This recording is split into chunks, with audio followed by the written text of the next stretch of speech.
நீங்கள் ரூத்தின் புஸ்தகத்திலே 1ஆம் அதிகாரம் 19வது வசனத்தை வாசிப்பீர்களே, ஆனால் நகோமியை பார்த்து எல்லாருமே ஆச்சரியப்பட்டார்களாமா. நீங்கள் வாசிக்க முடியும், எடுத்துக்கொள்ளலாம். ரூத்தின் புஸ்தகத்திலே 1ஆம் அதிகாரம் 19வது வசனத்தை நம்ம வாசிக்கலாம். அப்படியே இருவரும் பெத்லேகம் மட்டும் நடந்து போனார்கள்.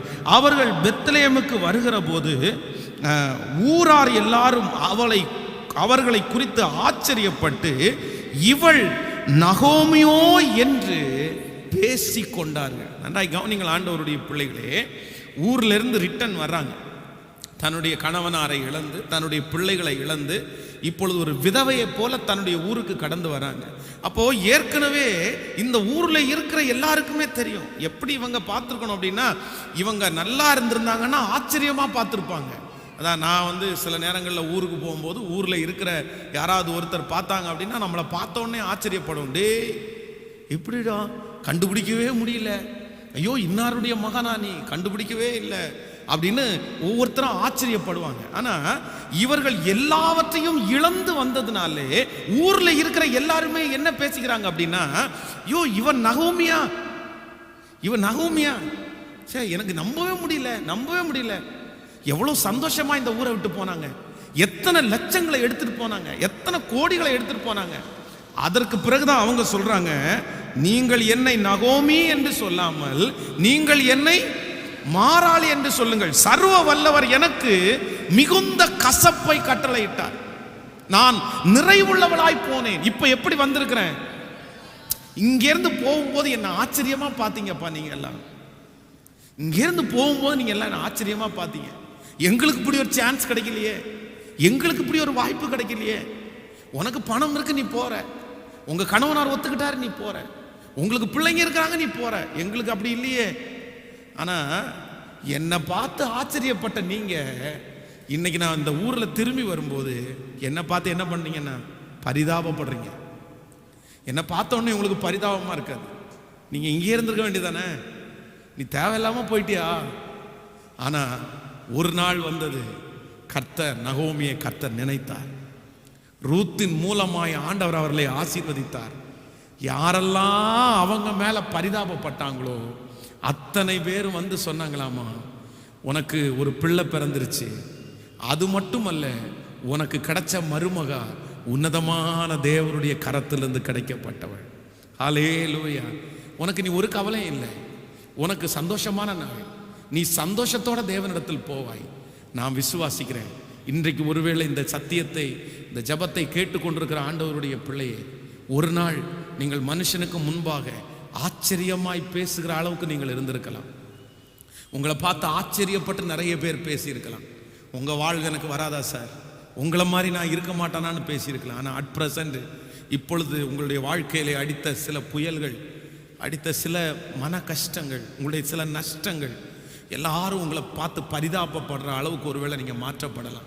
நீங்கள் சொல்லலாம், பாஸ்டர் ஒரு நாள் என்னை பார்த்து எவ்வளோ ஆச்சரியப்பட்டாங்க, எவ்வளோ ஆச்சரியமாக பேசினாங்க, ஆனால் இன்னைக்கு என்னை பார்த்து பரிதாபப்படுற அளவுக்கு நான் ஆயிட்டனே அப்படின்னு உங்கள் இருதயம் துவண்டு போமையானால் கர்த்தராகிய ஆண்டவர் உங்கள் கரத்தை பிடிச்சி மீண்டும் சொல்லுகிறார், இல்லை மறுபடியும் உன்னை நான் தூக்கி எடுப்பேன், மறுபடியும் நான் உன்னை ஆசீர்வதிப்பேன், மறுபடியும் நீ இழந்து போனதை உனக்கு கொடுப்பேன், மறுபடியும் நான் உன்னை கனப்படுத்துவேன்.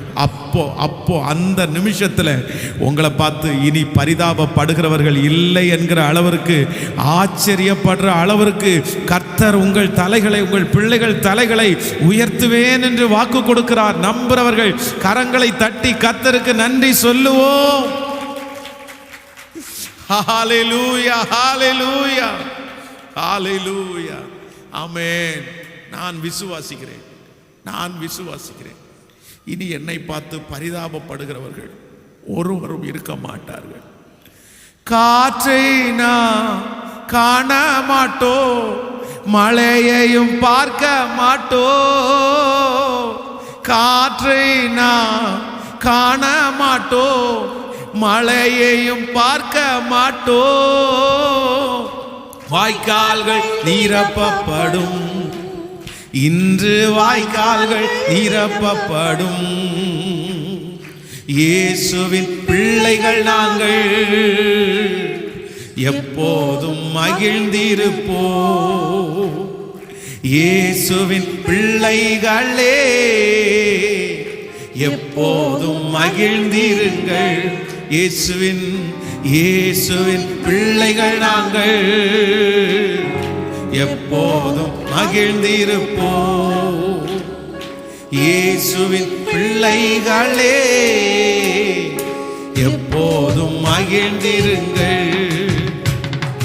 இன்று காணும் எகிப்தியரை இனிமேல் காண மாட்டோம்.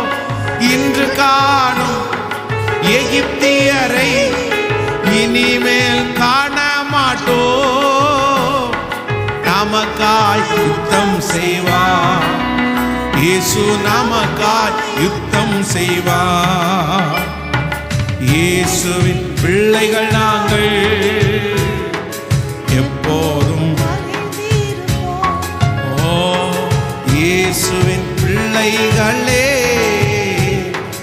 எப்போதும் மகிழ்ந்திருங்கள். ஆமென். ஸோ நம்பர் 1, முதலாவதாக ஆண்டவர் எந்த நாவனுடைய சவுக்குக்கு நம்மளை விடுவிப்பார் அப்படின்னா, நம்மளை பார்த்து பரிதாபமாய் பேசுகிற நாவனுடைய சவுக்கு நமக்கு இருக்காது. ஆமென். இது ஒரு ஜெப குறிப்பா நீங்க என்ன பண்ணணும் அப்படின்னா, நீங்க ஜெபம் பண்ணணும். ஆமென் சொல்லுங்கள். ஹல்லேலூயா. விசுவாசிக்கிறீர்களா? நம்மை பார்த்து யாரும் பரிதாபப்படுகிறதை நம்ம சாகிற வரைக்கும் என்ன பண்ணக்கூடாதுன்னா விரும்பவே கூடாது. எனக்கு என்ன குறைவுன்னு தான் நீங்க கேட்கணும். ஆமென். இன்னொருத்தர் பார்த்து ஐயோ அப்படின்னு சொல்லும்போது நீங்க ஏன் ஐயோன்னு சொல்றீங்க? ஆண்டவர் என்ன எப்படி வச்சிருக்கிறாருன்னா, அதான் என்ன ராஜாத்தி மாதிரி வச்சிருக்காருன்னு சொல்லணும். ஆமோதிக்கிறீங்களா இல்லையா? அதை ஒரு நாளும் நீங்க என்ன பண்ணிடக்கூடாதுன்னா ஏற்றுக்கொள்ளவே கூடாது.